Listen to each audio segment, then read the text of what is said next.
A millionaire businessman was stuck in his cold, flawless routine, until a poor girl came along and in an instant of desperate courage stole his wallet. But when he discovered the real motive behind the theft, he felt the ground disappear beneath his feet. He never imagined that the child he tried to expel would be the one to save his life and change his destiny forever. If this story interested you, don't forget to subscribe to our channel and tell us what city you're watching us from. We'll keep going.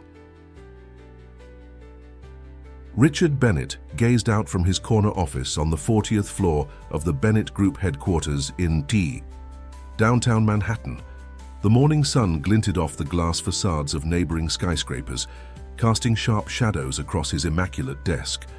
His morning routine was as precise as the Swiss watch on his wrist: black coffee, financial reports, and a meticulous review of the day's schedule. Predictability was his sanctuary in the chaotic world of high finance. The intercom buzzed. "Mr. Bennett, your 9 a.m. with Westbrook Investments is set up in Conference Room A." "Thank you, Sarah," he replied, straightening his tailored navy suit. As he gathered his documents, his phone chimed with a text from his wife, Vanessa. "Reminder, charity gala tonight at the Waldorf. Wear the Armani, not the Hugo Boss. The Blakemores will be there." "No, good morning, no pleasantries, just instructions. As always." Richard sighed, typing a brief "noted" in response. His marriage to Vanessa Durant Bennett, prominent art curator and Manhattan socialite, had evolved into something resembling a business partnership over their 15 years together. They shared an elegant townhouse on the Upper East Side, investment portfolios and social calendars, but little else. Vanessa had made it clear early in their marriage that children would disrupt her carefully planned life trajectory. Emotional liabilities, she'd called them once during a rare candid conversation. Richard had acquiesced, as he often did when it came to Vanessa's pronouncements about their life together. After the morning meeting, Richard headed out for his daily lunch at Luciana's, an upscale Italian restaurant 3 blocks from his office. The maitre d' nodded respectfully as Richard entered. "Your usual table, Mr. Bennett." "Thank you, Anthony." As he approached his regular corner table, his attention was caught by a commotion near the entrance. A small girl, no more than 7 or 8, was trying to sell candy to diners while a server attempted to usher her out. Something about her struck him. Perhaps the determined set of her jaw as she clutched her box of chocolate bars, or the incongruity of her worn clothes against the restaurant's plush interior. "It's just candy, mister. $3, she was saying to the uncomfortable-looking server. "My mum says I gotta sell 5 more before I can go home." "I'm sorry, but you can't solicit here," the server explained, his discomfort evident. Richard surprised himself by speaking up.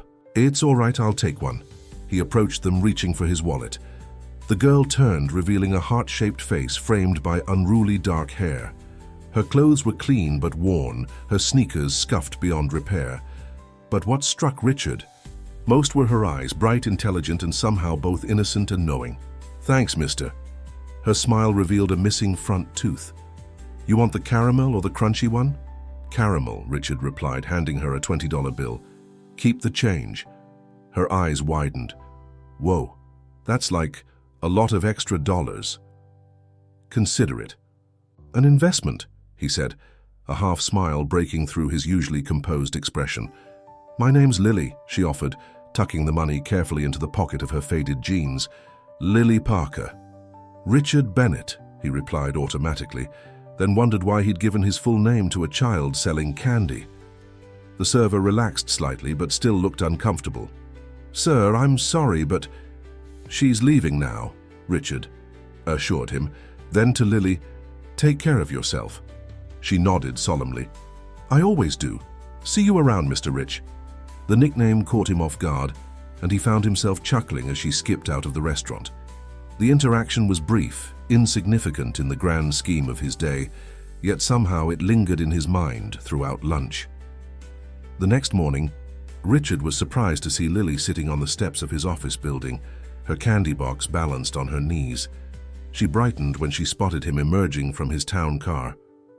"Morning, Mr. Rich," she called out, jumping to her feet. "Want another candy bar? I got peanut butter ones today."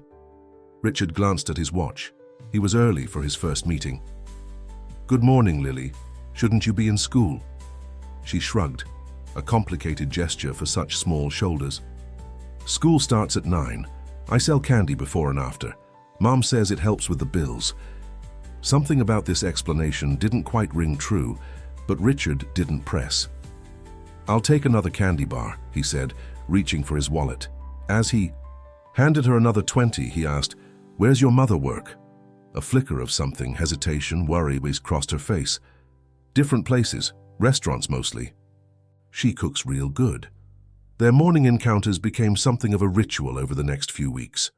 Richard would arrive, buy a candy bar, always paying with a 20, always telling her to keep the change, and they would chat briefly before he headed inside. Lily was unfailingly cheerful, spinning elaborate tales about pigeon spies and squirrel secret agents in Central Park. "The pigeons report everything to their leader," she told him seriously one morning. "That's why there's so many of them, watching people all the time. And the squirrels hide secret messages in acorns." Richard found himself looking forward to these brief exchanges, a strange, bright spot in his otherwise meticulously scheduled existence.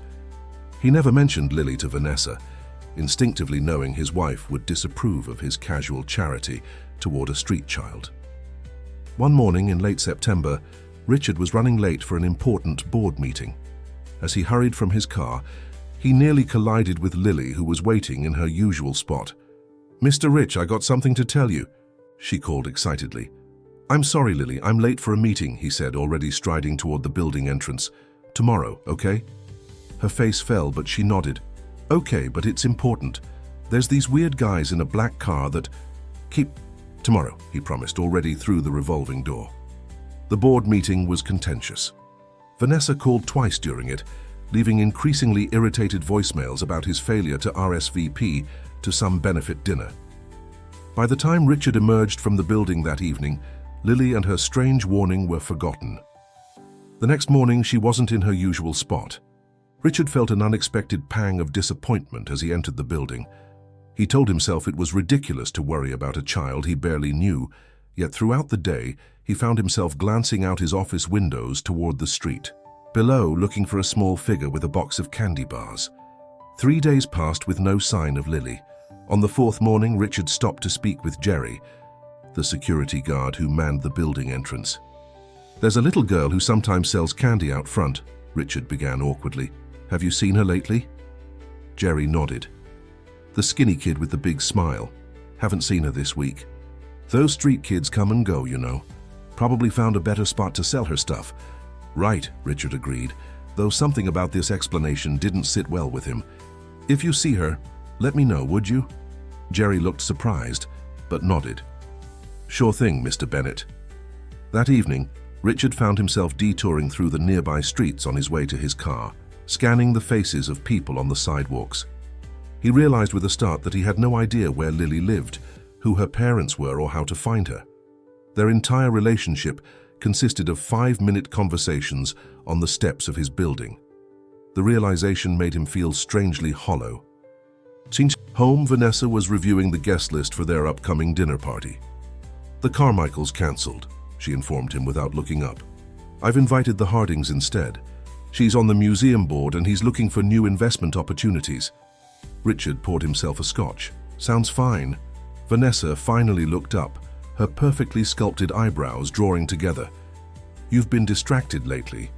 Is there an issue with the Westbrook acquisition?" "Everything's fine," Richard replied, swirling the amber liquid in his glass. "Just a complex deal structure." Vanessa returned to her tablet, clearly uninterested in the details. "The Blakemores mentioned you've been late to the last 2 investment committee meetings. That's not like you." Richard felt a flicker of irritation. The Blakemores, like most of their social circle, were more Vanessa's friends than his, yet they seemed to report his every move back to her. Their marriage had become a performance, with Vanessa as both director and critic. "I'll make sure it doesn't happen again," he said neutrally. The next morning, Richard arrived at his building earlier than usual. To his surprise, Lily was there, sitting on the steps with her box of candy, but something was different. Her usual vibrant energy seemed dimmed, and she kept glancing nervously across the street. "Lily," he said, relief washing over him. "I was worried when you disappeared." She looked up, her smile returning but not quite reaching her eyes. "Hey, Mr. Rich, want a candy bar? I got the caramel ones you like." As he approached, he noticed a small bandage on her forehead, partially hidden by her bangs. "What happened to your head?" Her hand flew up to touch the bandage. "Just fell, no big deal." Richard crouched down to her level, something he'd never done before. "Lily, is everything okay? You seem scared." She bit her lip, her eyes darting across the street again. Richard followed her gaze and noticed a black sedan parked at the curb, its windows tinted. "Remember I tried to tell you something important," she whispered. "Those men in that car, they're not good people. They watch me sometimes, and they don't like pigeons or squirrels." Under normal circumstances, Richard might have dismissed this as another of her fantastical stories, but the fear in her eyes was real, and the coincidence of her disappearance and return with an injury made him uneasy. "Have they hurt you?" he asked quietly. She shook her head. "Not yet, but they talk to other kids sometimes, kids who sell stuff, and then those kids don't come back." An icy feeling spread through Richard's chest. "Lily, where do you live? Do you have a phone number? I'd like to talk to your mother." Her eyes widened with alarm. "No, I mean, Mom's real busy. She works all the time. We move around a lot." "But surely she'd want to know if—" "I gotta go," Lily interrupted, suddenly gathering her candy box. "Mom says not to stay in one place too long. See you tomorrow, Mr. Rich." Before he could stop her, she darted away, disappearing around the corner. Richard stood frozen, unsure what to do. Was Lily truly in danger, or was this another elaborate story? Throughout the day, Richard found it difficult to concentrate. During a conference call with Tokyo investors, his mind kept returning to Lily's frightened face, the bandage on her forehead, and the black car across the street. After the call, he called in his assistant. "Sarah, I need you to find a private investigator, someone discreet and thorough." Sarah raised an eyebrow but nodded. "Any particular area of expertise?" Richard hesitated.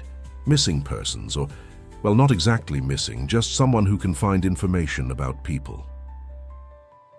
That evening, Richard met with Jack Monroe, a former police detective turned private investigator. They sat in a quiet corner of a bar 2 blocks from Richard's office. "So you want me to look into this kid who sells candy outside your building?" Monroe clarified, his weathered face impassive. "Yes, her name is Lily Parker, at least that's what she told me. She's about 7 or 8. Dark hair, brown eyes, usually wears jeans and a red hoodie. Claims her mother works in restaurants as a cook." Monroe made a few notes. "And you're concerned because—" Richard shifted uncomfortably. "She disappeared for a few days, came back with an injury, and seems scared of men in a black car who watch her. It could be nothing, but your gut says otherwise," Monroe finished. "I'll look into it. Might take a few days. Kids like this, they often have complicated situations. Foster care, unstable housing, parents with issues." "Money is no object," Richard said firmly. "Just find out who she is and if she's safe." When Richard returned home, Vanessa was hosting a small gathering of her art world colleagues. The sound of cultured laughter and classical music greeted him as he entered. "Richard, darling, you remember Eleanor from the Guggenheim?"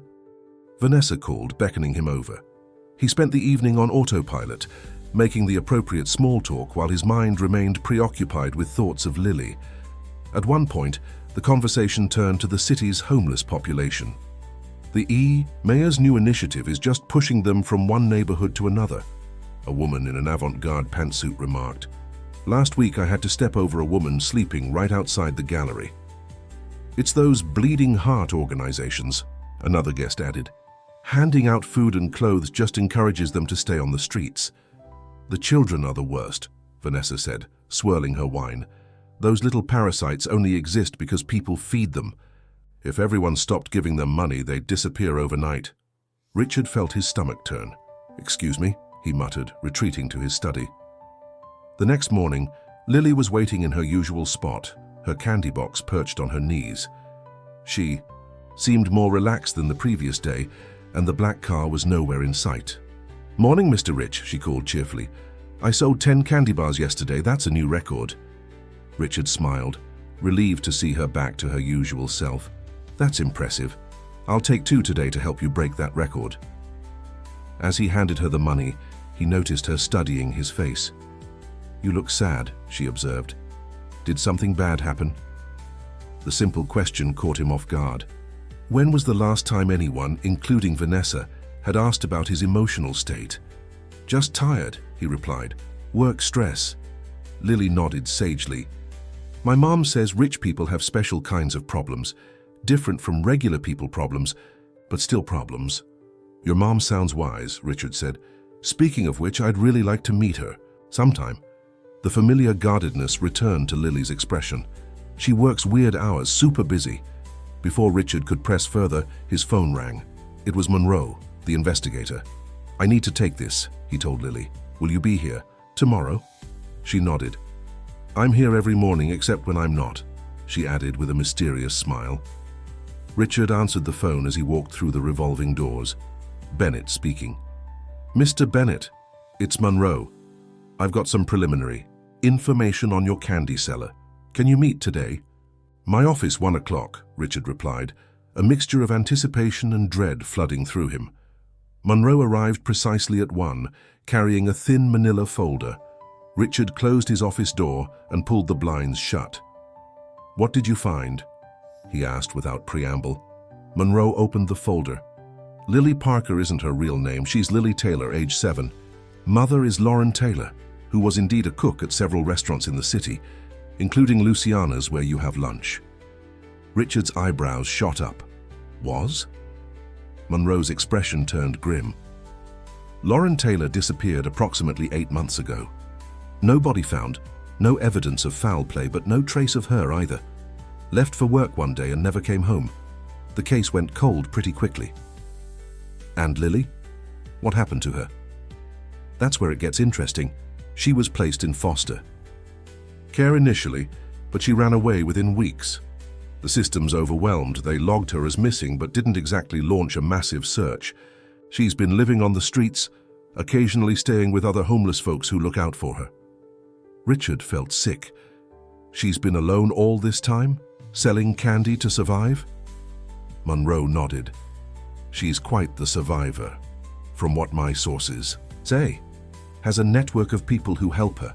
Diner owners who give her leftover food, a laundromat lady who lets her clean her clothes, that sort of thing.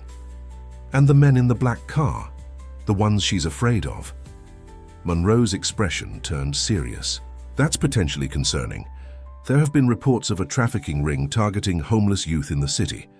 Nothing concrete enough for the police to act on, but several kids have disappeared in the last few months.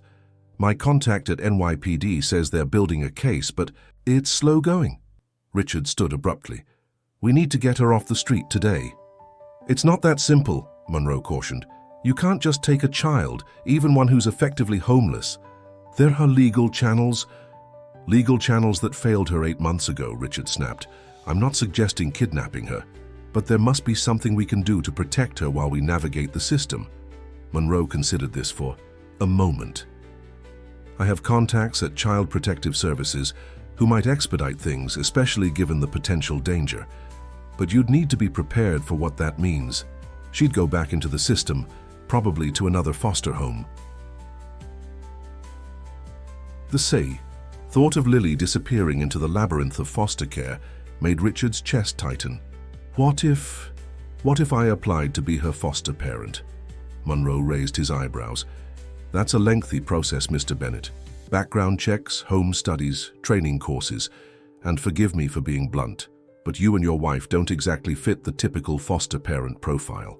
"My wife doesn't need to be involved," Richard said automatically, then realized the implications of what he'd just suggested. "That's not how it works," Monroe said gently. "Both adults in the household have to be certified, and temporary. Emergency placement would only be considered if you had an existing relationship with the child or were a relative." Richard rubbed his temples, feeling the beginning of a headache. "I need to think this through. In the meantime, can we arrange some kind of protection for her, someone to watch over her without scaring her. I know a few people who could keep an eye out discreetly, Monroe agreed. But Mr. Bennett, you need to consider what you're getting yourself into here. This isn't a stray puppy we're talking about. This is a child with complex trauma and legal complications. I'm aware, Richard said stiffly. Please set up the surveillance and send me daily reports, and keep investigating those men in the black car. After Monroe left, Richard stared out his office window, mind racing. The rational part of his brain, the part that had built a financial empire, was warning him to step back to handle this situation through proper channels. But another part, one he barely recognized, couldn't bear the thought of Lily remaining. He in danger for even one more day. His intercom buzzed. "Mr. Bennett, your wife is on line 1. Richard sighed. "Put her through." He picked up the receiver. "Vanessa, what can I do for you?" "Richard, the Thompsons have invited us to their Hampton's house this weekend. I've already accepted. No greeting, no inquiry about his day. Just another social obligation presented as a fait accompli." "I can't this weekend," he found himself saying. "I have too much work to catch up on." There was a beat of silence. "This is the third event you've skipped in 2 weeks. People are starting to talk." "Let them talk," Richard replied, surprising himself with his lack of concern. "Richard, what is going on with you?" Vanessa's voice had that sharp edge he knew well. "You've been distracted. You're missing meetings, coming home late." "I said I have work," he interrupted. "You go to the Hamptons, make my apologies. Tell them whatever you want." He hung. Up before she could respond, another unprecedented act in their carefully choreographed marriage. The next morning, Richard arrived at his building earlier than usual. Lily was there, but she wasn't alone. A tall man in a worn leather jacket was standing nearby, casually reading a newspaper. One of Monroe's people, Richard guessed. "Morning, Mr. Rich," Lily called cheerfully. "Guess what? I found a library. Yesterday that lets kids read books for free. I read a whole book about space." Richard smiled, crouching down to her level. "That's wonderful, Lily. What did you learn about space?" "That stars are like super old light," she said excitedly. "And black holes eat everything, even time. And there's planets with diamonds for rain. The librarian helped me find more space books for next time." As she chattered on about distant galaxies and supernovas, Richard studied her face. Despite her circumstances, her eyes shone with intelligence and curiosity. What would happen to that spark if she remained on the streets, or if she disappeared into the foster care system again? "Lily," he said during a pause in her astronomical discourse, "do you remember when you tried to tell me something important? About men in a black car?" Her smile faltered. "Yeah, they're still around sometimes, watching." "Can you tell me more about them? What they look like? What they've said to you?" She glanced around nervously. "One has yellow hair and a scar here." She touched her chin. "He wears fancy shoes that click when he walks. The other one is big like a bear with a shiny head and rings on his fingers. They asked me once if I wanted to earn real money instead of selling candy." "What did you say?" Richard asked, his heart pounding. "I ran away," she said simply. "Mum always said never talk to grown-ups who offer you stuff for free. There's always a catch." More wisdom from her absent mother. Richard wondered what had happened to Lauren Taylor. Had she abandoned her daughter, or had something more sinister occurred? "That was smart of you," Richard told her. "Listen, Lily, I've been thinking. It's getting colder and sleeping outside can't be comfortable. What if we found you a safe place to stay?" Suspicion immediately clouded her features. "Like a foster home? No way. They lock the doors and make rules about everything, and the other kids steal your stuff." "No, not a foster home," Richard assured her, though he wasn't entirely sure what he was offering instead. "Just somewhere warm and safe with food and books about space." She considered this, twisting a strand of hair around her finger. "Could I still see you and go to the library?" "Of course," Richard promised, his heart breaking a little at how small her requests were. "I'll think about it," she said finally. "But I gotta be careful. Mom might come back and she needs to know where to find me." Richard nodded, not wanting to crush her hope. "That makes sense. We can talk more tomorrow, okay?" Throughout the day, Richard found himself researching child welfare laws and emergency placement options. By afternoon, he had called Monroe 3 times with new questions and instructions. He cancelled 2 meetings to continue his research, earning a concerned look from his assistant. "Sarah," he said as she brought in his afternoon coffee, "how long have you worked for me?" She seemed startled by the personal question. 7 years. This November, Mr. Bennett. And in that time, have I ever taken a day off for personal reasons? Not business travel or illness, but just personal time. She thought for a moment. "Not that I can recall, sir." Richard nodded. "I'd like you to clear my schedule for tomorrow, the whole day, and redirect any urgent matters to Jason." Sarah's professional composure slipped for a second. "The whole day? But you have the quarterly presentation to the board." "Jason can handle it," Richard said firmly. "He knows the numbers as well as I do." After Sarah left, Richard called Monroe again. "I need you to find out if Lauren Taylor had any family. Parents, siblings, anyone who might have a legal claim to Lily." "Already on it," Monroe replied. "So far it looks like the mother was pretty isolated. Moved to New York from a small town in Ohio about 10 years ago. No contact with her family from what former co-workers say." "Keep digging," Richard instructed. "And I want to know more about those men," Lily described. "See if they match any known offenders." That evening, Richard arrived home to find Vanessa hosting an impromptu dinner party. 6 of their usual social circle were gathered in the dining room, wine glasses in hand. "Richard, there." "You are," Vanessa called, her tone pleasant but her eyes sharp. "We were just discussing the new exhibition at MoMA. Eleanor was saying, 'I need to speak with you,'" Richard interrupted. "Privately." A flicker of annoyance crossed Vanessa's perfectly made-up face, but she excused herself smoothly and followed Richard to his study. "What couldn't wait?" she asked as soon as the door closed. "The Blakemores brought that art dealer I told you about." "I'm taking the day off tomorrow," Richard said. "Personal business." Vanessa stared at him. "Personal? Business? What does that even mean? You never take days off." "Well, I'm taking one tomorrow," he replied evenly. "Does this have anything to do with why you've been so distracted lately? Are you ill? Is there something I should know?" There was no real concern in her voice, only irritation at an unexpected, a disruption to her plans. "I'm fine," Richard said. "Just some matters I need to attend to." Vanessa studied him for a moment. "You know, Richard, whatever midlife crisis you're having, I'd appreciate if you could schedule it around our social obligations. The charity gala next week is crucial for my museum board position, and I need you present and engaged." Richard felt a wave of exhaustion wash over him. "I'll be there," he said, knowing it was easier than arguing. "You should get back to your guests." The next morning, Richard dressed casually in jeans and a sweater, clothing Vanessa had never seen him wear, and left before she awoke. He stopped at a department store and purchased children's clothes in what he estimated would be Lily's size, along with a backpack, notebooks, and a telescope he'd noticed in the toy section. When he arrived at his usual building, Lily wasn't there. Richard felt a stab of panic, scanning the street in both directions. Monroe's man from the previous day approached him.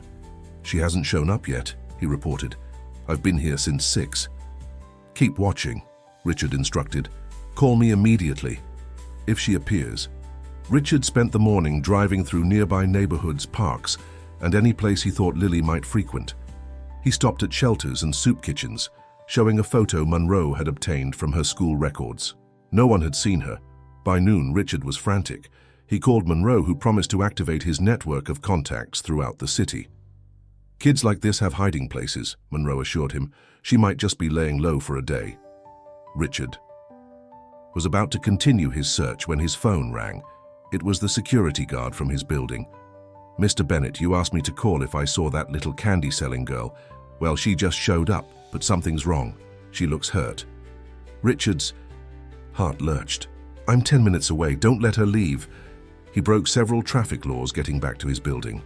When he arrived, he found Lily sitting on the steps, her face pale and drawn. Jerry, the security guard, was crouched beside her, offering her a bottle of water. "Lily!" Richard called, rushing toward her. She looked up, relief flooding her face. "Mr. Rich, and I was looking for you." As he approached, Richard saw that her clothes were dirtier than usual, and she was holding her left arm awkwardly against her body. There was a scrape on her cheek. "What happened?" he asked, kneeling in front of her. "The bad men," she whispered. "They tried to grab me last night. I ran away, but I fell and hurt my arm. I think it's broken." Fury and protective instinct surged through Richard.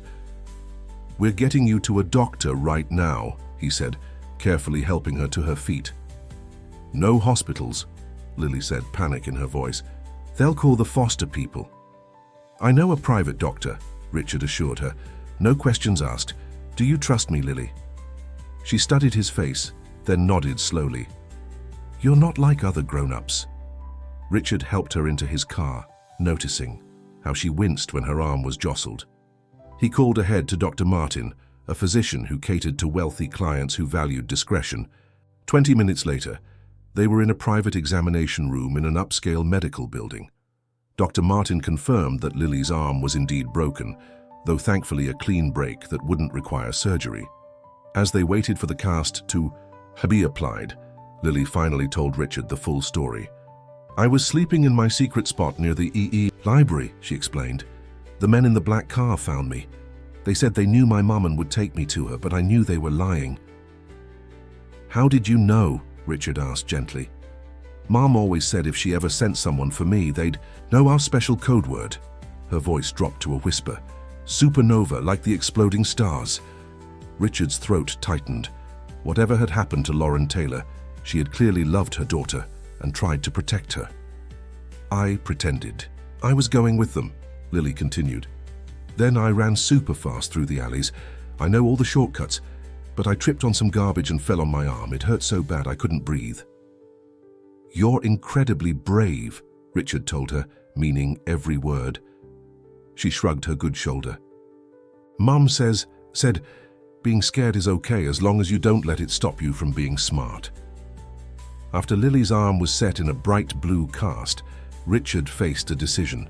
He couldn't send her back to the streets, especially not with predators, actively searching for her. But he also couldn't legally take her home without involving the authorities.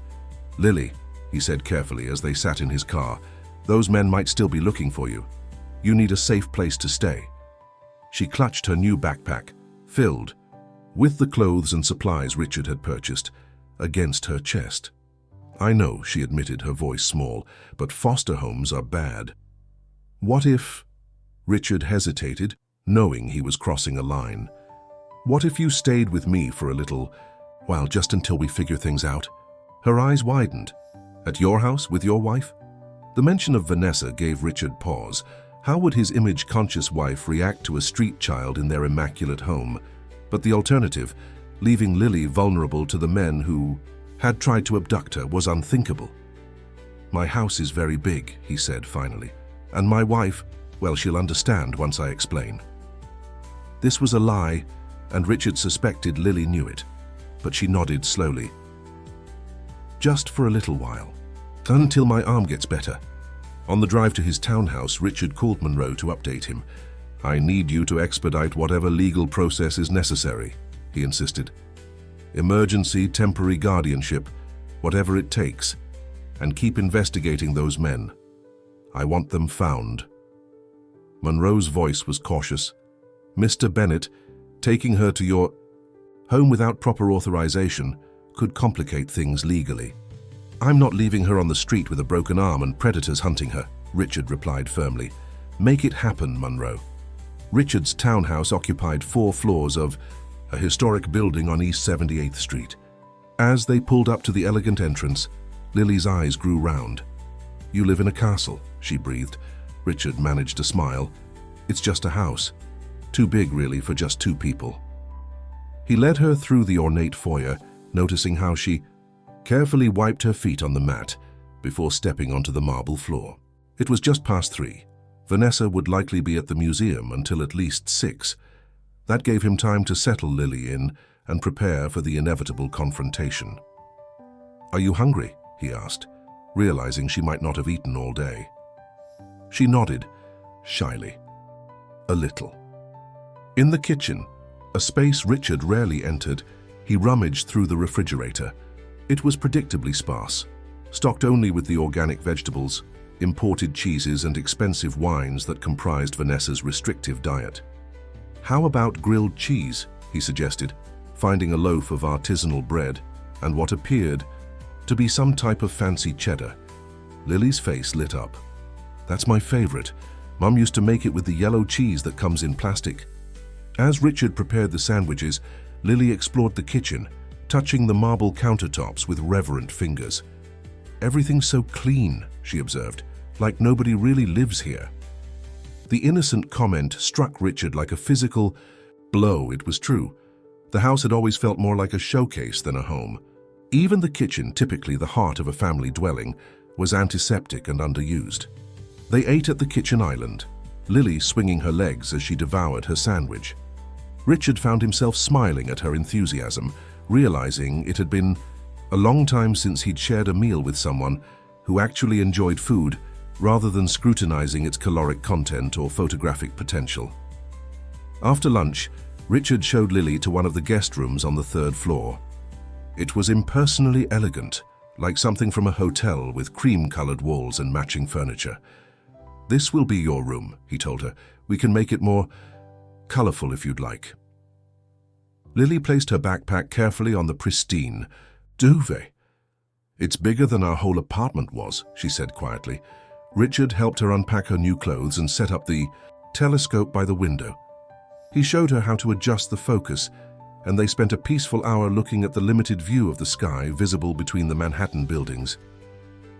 "You can see better stars in the country," Lily informed him. "Mom said she'd take me there someday." Richard was about to respond when he heard the distinctive sound of the front door opening and closing.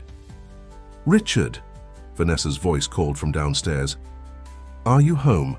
There's a strange car parked outside."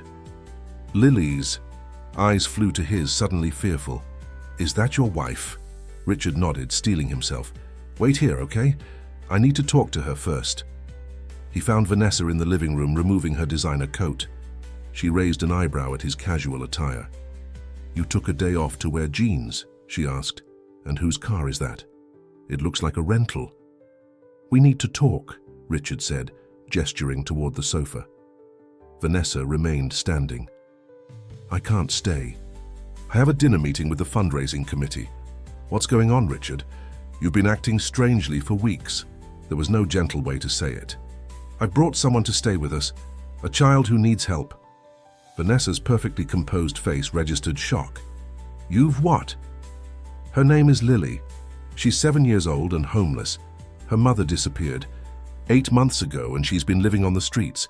She's being targeted by child traffickers and she has a broken arm." Vanessa stared at him as if he'd lost his mind. "Richard, what are you talking about? You can't just bring a homeless child into our home. There are agencies for that, shelters." "She ran away from foster care," Richard interrupted, "and the shelters aren't safe, especially not with people looking for her." "So you, what, kidnapped her?" Vanessa's voice rose incredulously. "Do you have any idea how illegal that is? Not to mention unsanitary, and this isn't about sanitation," Richard cut her off, anger rising in his voice. "This is about a child's life.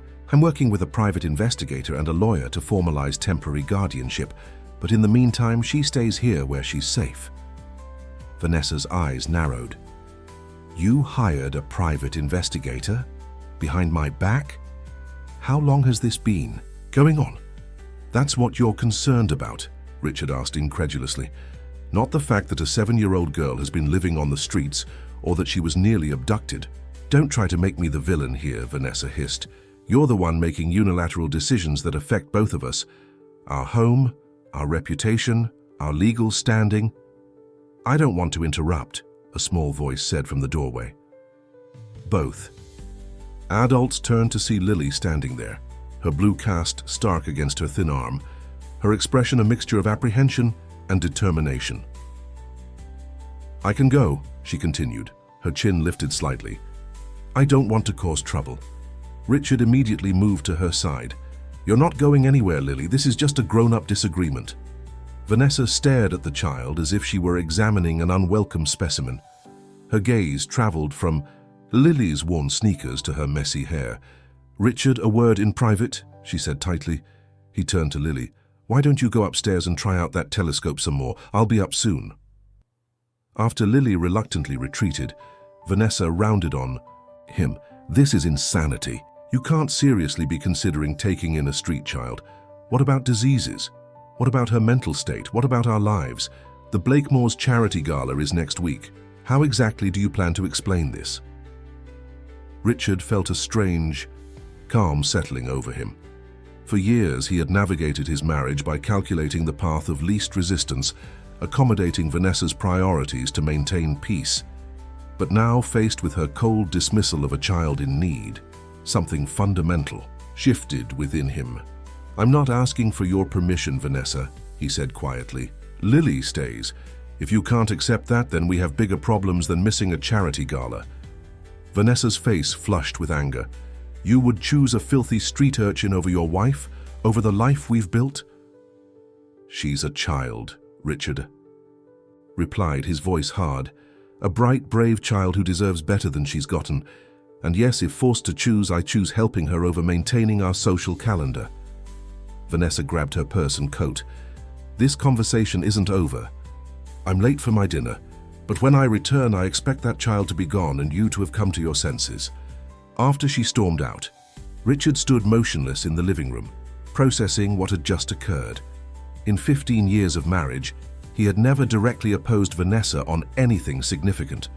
The sensation was both terrifying and oddly liberating. He found Lily sitting on her bed, pretending to read one of the books he'd bought her. Her tense posture revealed she had likely heard every word of their argument. "Your wife doesn't like me," she said without looking up. Richard sat beside her. "Vanessa doesn't like change. She needs time to adjust." Lily closed the book. "She called me filthy." Richard winced. "She shouldn't have said that. She doesn't know you yet." "It's okay," Lily shrugged. "Most grown-ups think kids like me are dirty or scary or both, but I take baths whenever I can. The lady at the laundromat lets me use her sink sometimes." The matter-of-fact way she described her struggle to maintain basic hygiene made Richard's heart ache. "Well, now you have your own bathroom," he told her, gesturing to the ensuite. "With hot water whenever you want it." Lily's eyes widened. "The whole bathroom, just for me?" "Just for you," Richard confirmed. "I thought you might like a bath before dinner. I can order pizza." "Pizza?" Lily's face lit up. "With pepperoni?" "With anything you want," Richard promised, relieved to see her smile return. Later, after Lily had bathed and changed into new pajamas, they sat in the kitchen eating pizza directly from the box, something Vanessa would never have allowed. Lily told him more about her life on the streets, the kind librarian who let her stay past closing time on cold days, the diner cook who saved leftover pancakes for her, the elderly woman in the park who taught her to identify birds. "Most people are nice," she explained, "if you know how to talk to them. Mom taught me that. She said everyone has a story, and if you listen, you can usually find something good." "Your mom sounds like a wonderful person," Richard said gently. Lily nodded, her expression turning somber. "She is. The police said she ran away, but she wouldn't leave me. Something bad happened to her." Richard had suspected as much from Monroe's report. Lauren Taylor had been a devoted mother by all accounts. Her disappearance without her daughter was deeply suspicious. "Lily," he asked carefully, "do you remember anything unusual happening before your mom disappeared? Did she seem scared or worried?" Lily considered this, twirling a strand of hair around her finger, a gesture Richard had come to recognize as her thinking pose. "She was making lots of phone calls," she recalled. "And she wrote things down in her special notebook, the one with the stars on it." "Do you know what she was writing?" Lily shook her head. "She kept it hidden, but I heard her talking about money and papers and someone named Marcus." Richard made a mental note to pass this information to Monroe. "And what happened the day she disappeared?" "It was normal," Lily said, her voice growing quieter. "She made me breakfast, banana pancakes my favorite. She walked me to school and said she'd pick me up after work, but she never came." After dinner, Richard helped Lily get ready for bed. The novelty of having her own room seemed to both delight and intimidate her. She kept touching the soft sheets and fluffy pillows as if they might disappear. "Will you read me a story?" she asked hesitantly. "Mom always did, before." Richard selected one of the books he'd purchased, a collection of myths about the stars, and sat beside her on the bed. As he read about Orion and his hunting dogs chasing across the night sky, he felt Lily's small body gradually relax against him. By the time he finished the story, she was fast asleep, her injured arm cradled protectively against her chest. He carefully tucked the blanket around her and turned on the small nightlight. Looking down at her peaceful face, Richard felt a fierce protectiveness unlike anything he'd experienced before.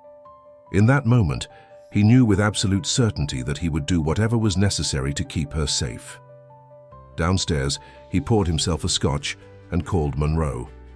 "I need you to look into someone named Marcus," he said without preamble, "possibly connected to Lauren Taylor's disappearance, and I want everything you can find on that star notebook Lily mentioned.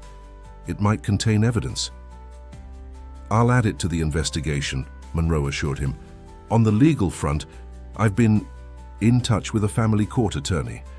Given the circumstances, Lily's injury, the trafficking threat, her prior negative experience in foster care, we might be able to get emergency temporary guardianship approved. But both you and your wife would need to petition together." Richard grimaced. "That could be complicated. Vanessa isn't supportive of the situation." "Then you might have a problem," Monroe said bluntly. "The court looks more favorably on two-parent households with stable marriages. If your wife is openly opposed..." Richard took a long swallow of his scotch. "Let me worry about Vanessa. Just get the paperwork started." After hanging up, Richard sat in the darkened living room, nursing his drink and contemplating the seismic shift occurring in his life. For decades, he had built his existence around predictability and control. Now, in the space of a few weeks, he had invited chaos in the form of a small girl with a broken arm and a brave heart. The sound of a key in the lock announced Vanessa's return. She entered the living room, switching on a lamp and frowning at the sight of him sitting in the dark. "Is she still here?" Vanessa asked without preamble. "Yes," Richard replied simply. "She's asleep upstairs." Vanessa set her purse down with deliberate control. "I've been thinking about this situation. Clearly you're having some kind of humanitarian crisis. Fine, we can make a generous donation to a children's shelter, set up a scholarship fund, whatever makes you feel better. But bringing a street child into our home is simply unacceptable." "Her name is Lily," Richard said evenly, "and she's staying." "You can't be serious," Vanessa scoffed. "What happens when the board finds out you've essentially kidnapped a child? What happens to your reputation, your position? What happens when she steals from us or brings her street diseases into our home?" Richard set his glass down with controlled precision. "That's enough, Vanessa. I won't have you speaking about her that way." "Oh, you won't have it," Vanessa's voice rose. "What about what I won't have? I won't have my life, my home, my reputation disrupted by your sudden savior complex." "Is that all you care about?" Richard asked quietly. "Your reputation, your social standing?"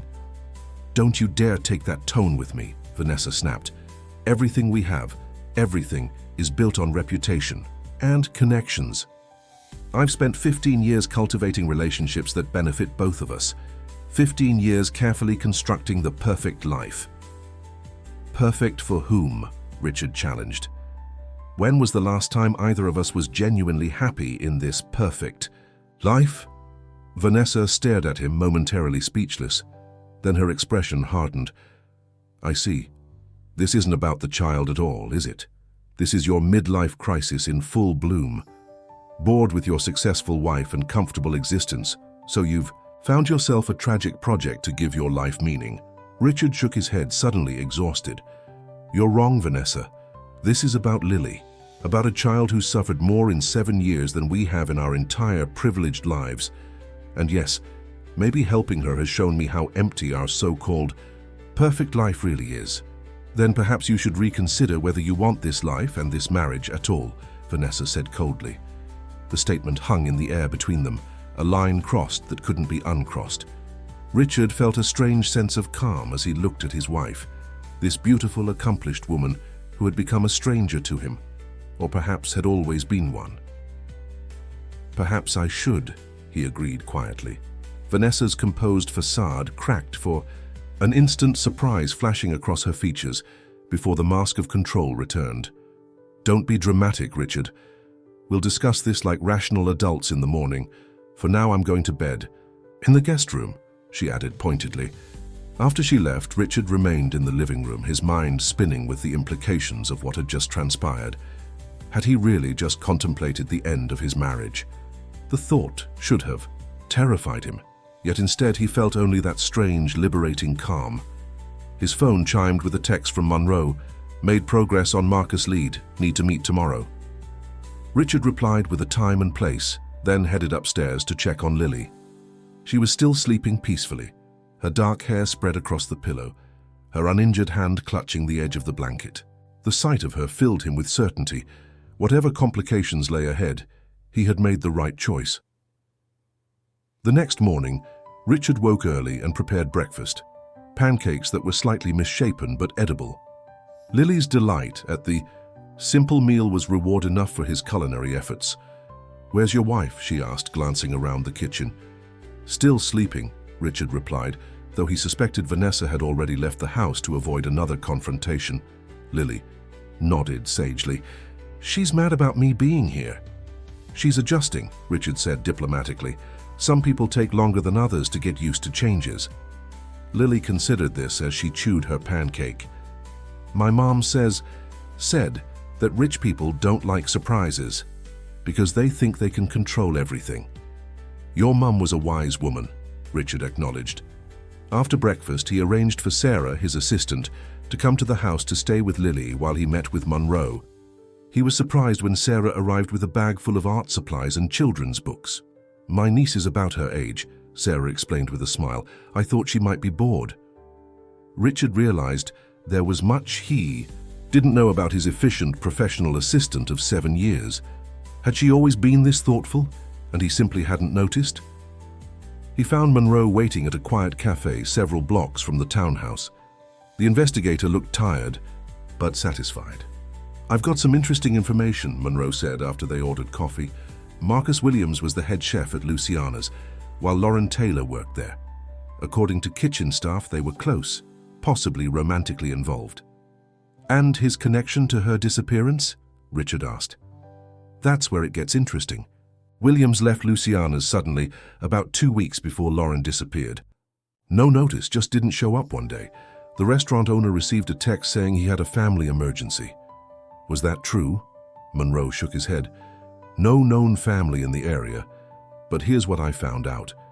Williams was apparently involved in some high-end drug distribution. Nothing street level.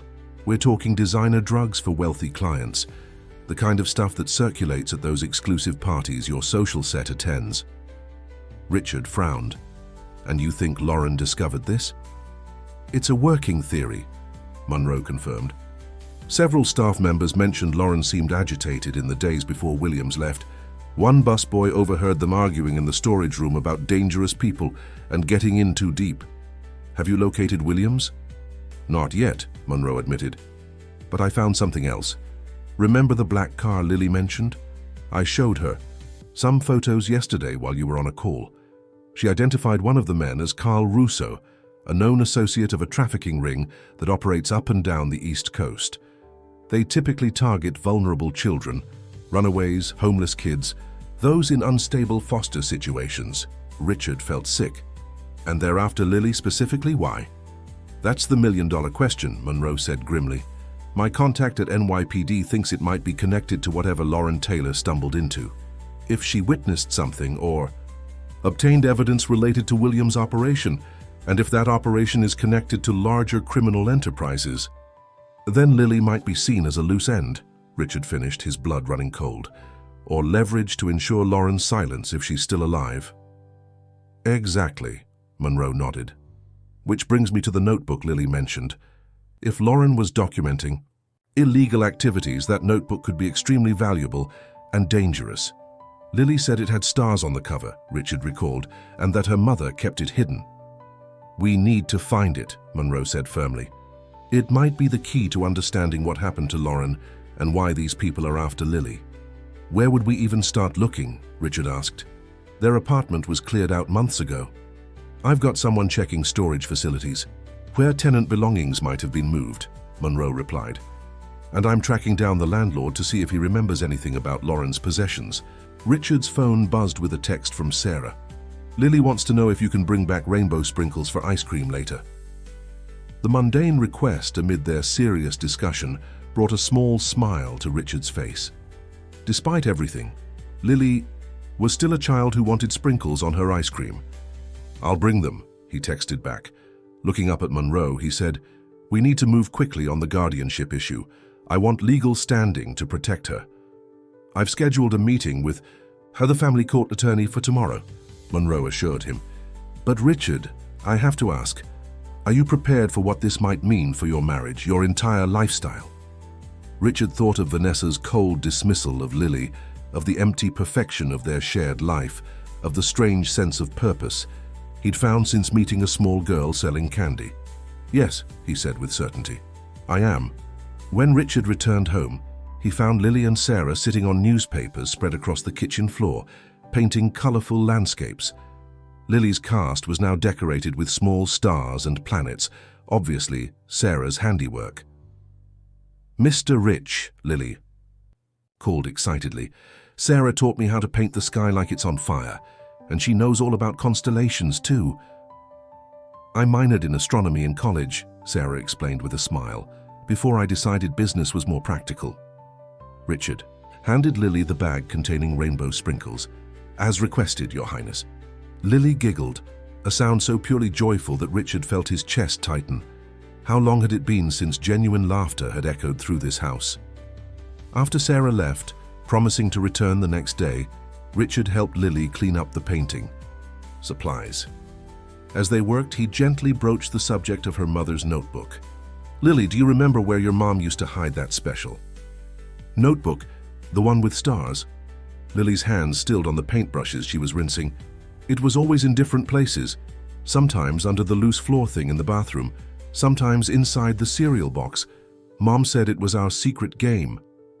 "Do you know what happened to it after she didn't come back?" Lily bit her lip. "The men who came to pack our stuff, they took all the boxes away, but I saved some of Mom's special things first. I hid them in my backpack, the old one that got stolen at the shelter." Richard's heart sank. "The notebook was in your backpack that was stolen?" She shook her head. "No, I gave the notebook to Mr. Marcus to keep safe.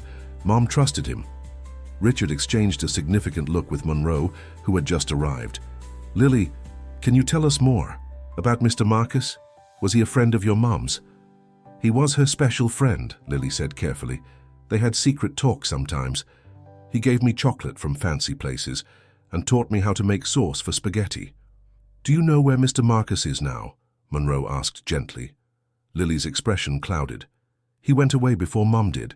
He said he had to fix something important. Mom cried after he left." Richard crouched down to Lily's level. "Lily, this is very important. Did you see Mr. Marcus after your mom disappeared?" She nodded slowly. "Once. He found me near the library. He looked different. His hair was all gone and he had glasses. He said bad people were looking for Mom's notebook and I shouldn't tell anyone about it. He said he'd keep it safe until Mom came back." "Did he say anything else?" Monroe pressed. "Anything about where he was going or how to contact him?" "He said," Lily's brow furrowed with concentration, "he said if anything happened to him, I should look for the stars where they don't belong. That's where the truth is hiding." Richard and Monroe exchanged significant glances. "The stars where they don't belong," Richard repeated. "Any idea what that might mean?" Lily shrugged. "Mom and Mr. Marcus liked star stuff like me. They had special jokes about constellations." Monroe made a note. "I'll look into any properties or businesses Williams might have owned with astronomical names or themes." The next few days fell into an unexpected rhythm. Richard rearranged his work schedule to spend mornings at home with Lily, before Sarah arrived to watch her during his afternoon meetings. Vanessa remained coldly distant, staying out late and leaving early, clearly avoiding both Richard and their young guest. On Wednesday evening, Richard returned home to find Vanessa supervising, a decorator who was measuring the guest room adjacent to Lily's. "What's going on?" he asked, setting down his briefcase. "Since you've decided to convert our home into an orphanage," Vanessa replied icily, "I'll need a proper dressing room. I'm having the guest room remodeled." "Where's Lily?" Richard asked, ignoring the "Bob, with your assistant in the kitchen. Apparently they're baking cookies. How charmingly domestic." Richard left without responding, finding Lily and Sarah in the kitchen surrounded by flour, chocolate chips, and the sweet smell of vanilla. "Mr. Rich," Lily called excitedly, "we're making galaxy cookies. Look, the white chocolate chips are stars." Richard felt the tension in his shoulders ease as he entered their warm, messy orbit. "They look delicious. Need any help?" Later, after Lily was asleep and Sarah had gone home, Richard confronted Vanessa in her study. "We need to talk about what happens next," he said without preamble. Vanessa barely glanced up from her tablet. "If you mean the child, I've made my position clear. Her name is Lily," Richard said firmly, "and I'm pursuing legal guardianship. The initial hearing is on Friday." That got her attention. "Legal guardianship? Have you lost your mind? That would make us legally responsible for some street urchin we know nothing about." "I know she's bright, brave, and deserves a safe home," Richard countered. "I know she's been failed by every adult and system that should have protected her. And I know I'm not going to fail her too." Vanessa set down her tablet with deliberate calm. "Richard, listen to yourself. You've known this child for what? A month? And suddenly you're ready to throw away our marriage, our lifestyle, everything we've built? Is that what you think I'm doing?" "What else would you call it?" she demanded. "You've brought a homeless child into our home without consulting me. You're missing board meetings to bake cookies. You're pursuing legal guardianship that would bind us both to this situation." Richard studied his wife's perfect face, seeing, for perhaps the first time, the coldness that had always lurked beneath her beauty. "What if we had had children of our own?" he asked quietly. "Would you have resented them for disrupting your carefully planned life too?" "That's different," she dismissed. "We chose not to have children. It was a mutual decision." "Was it?" Richard challenged. "Or did you simply declare it, and I went along like I always have?" Vanessa's eyes narrowed. "Where is this coming from? You've never expressed any desire for children before." "Because I accepted the life you designed for us," Richard admitted. "The social engagements, the perfect home, the appropriate charities. I let you build our entire existence around appearances and connections. But meeting Lily has shown me how empty it all is." "So, this is my fault?" Vanessa's voice sharpened. "I've given you a life most men would envy, and you're blaming me because you suddenly want to play daddy to some random child." "She's not random," Richard said quietly. "And this isn't about blame. It's about choices. I'm choosing to help Lily. I'd hoped you might find it in yourself to support that choice, but I see now that was unrealistic." Vanessa stood, her composure slipping. "If you pursue this guardianship, you do it alone. I won't sign anything. I won't attend any hearings, and I certainly won't pretend to be this child's surrogate mother." "I understand," Richard said, surprising himself with how little her opposition affected him. "Then we should also discuss separation terms. I'll have my lawyer contact yours." The words hung in the air between them, final and irrevocable. Vanessa's face registered shock, then anger, then a calculating assessment. "You'd divorce me over this?" "No," Richard corrected. "I'd divorce you because our marriage has been a business arrangement for years, and I've finally realized I want more than that. Lily just helped me see it clearly." Friday morning found Richard, Lily, Monroe, and their attorney, Patricia Winters, waiting outside the family court judge's chambers. Lily wore a new dress Sarah had helped pick out, her blue cast now fully decorated with a celestial mural. "Remember," Patricia cautioned, "without your wife's support, this is an uphill battle. The judge will want to know why Mrs. Bennet isn't here and why she opposes the guardianship." "I understand," Richard nodded. "Just tell me what I need to do to make this happen." As they waited, Richard's phone buzzed with a text from Monroe's associate. "Found something at Luciana's. Basement storage area has astronomical mural. Staff says Williams designed it." Richard showed the message to Monroe, whose eyebrows rose. "The stars where they don't belong," he murmured. "A basement mural, worth checking out." Before they could discuss further, the bailiff called them into the judge's chambers. Judge Eleanor Martinez was a stern-looking woman in her 60s, with sharp eyes that assessed Lily thoughtfully as they entered. "This is an unusual case. Mr. Bennett," she began after introductions, "you're seeking emergency temporary guardianship of a child with whom you have no familial relationship, without the support of your spouse, and with Child Protective Services advocating for the minor to be returned to the foster system." Richard's heart sank, but he met the judge's gaze steadily. "Yes, Your Honor. Perhaps you could explain why you believe this arrangement is in the child's best interest." For the next 20 minutes, Richard detailed everything. Finding Lily, selling candy, learning of her mother's disappearance, the trafficking threats, her previous negative experiences in foster care, and the ongoing investigation into Lauren Taylor's disappearance. Throughout his explanation, Lily sat quietly beside him, occasionally squeezing his hand when he mentioned difficult parts of her story. Judge Martinez turned her attention to Lily. "Young lady, I'd like to speak with you privately for a moment. Would that be all right?" Lily looked at Richard, who nodded encouragingly. "It's okay, Lily. Judge Martinez just wants to hear your thoughts." After Lily and the judge stepped into an adjoining room, Patricia leaned toward Richard. "This could go either way. Martinez is fair but traditional. She typically favors family reunification or the foster system over unconventional arrangements." The 15 minutes that Lily spent with the judge felt like hours to Richard. When they finally returned, he was surprised to see Lily smiling and Judge Martinez looking thoughtful. "Mr. Bennett," the judge began, "I've had an illuminating conversation. With Lily, she's quite articulate for her age." "She is," Richard agreed, feeling a surge of pride. "In light of the unusual circumstances and considering the ongoing safety concerns, I'm inclined to grant temporary guardianship for 90 days, Judge Martinez announced. "During that time, I expect regular updates on the investigation into Lauren Taylor's disappearance and a more permanent solution to be developed." Richard felt light-headed with relief. "Thank you." "Your Honor." "Don't thank me yet," she cautioned. "This is conditional. You'll need to complete parenting classes and there will be home visits. And Mr. Bennett, I expect your marital situation to be clarified before the 90 days are up. Children need stability." Outside the courthouse, Lily launched herself into Richard's arms. "We did it. I can stay with you."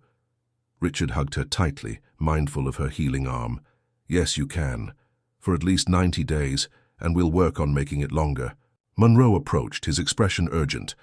"I hate to interrupt the celebration, but my team is heading to Luciana's to check out that basement mural.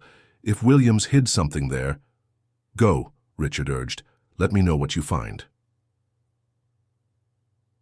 That's evening, Richard and Lily celebrated with a movie night, complete with popcorn and the ice cream with rainbow sprinkles she'd requested.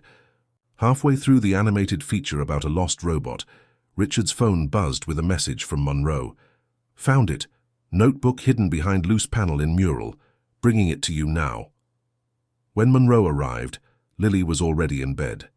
He carefully placed a worn notebook with faded stars on the cover on Richard's kitchen counter. "It was exactly where she said it would be," Monroe explained. "The stars where they don't belong, constellations painted on a basement ceiling with one panel that moved." Richard carefully opened the notebook.